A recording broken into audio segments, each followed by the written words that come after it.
শেরপুর জেলার নকলায় নদীতে গোসল করতে নেমে পানিতে ডুবে ভাই বোনের মৃত্যু হয়েছে। গত বৃহস্পতিবার দুপুরে উপজেলার গণপদ্দি বিহারীরপাড় এলাকায় ঘোড়ামারা নদীতে এই ঘটনা ঘটে।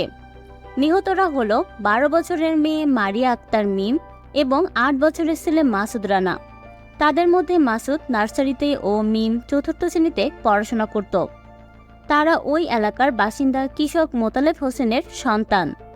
পুলিশ ও স্বজনদের সূত্রে জানা যায় যে গতকাল দুপুর 2টার দিকে স্কুল থেকে ফিরে দুই ভাই বোন একসঙ্গে নদীতে যায় গোসল করতে।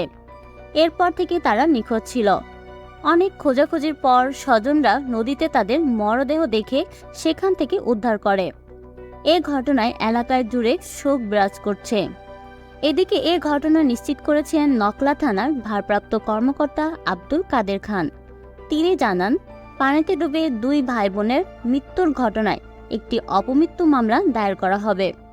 দর্শক, আপনারা প্রতিনিয়ত আপনাদের সন্তানদের চোখে চোখে রাখবেন। একটি ভুল সারা জীবনের কান্না।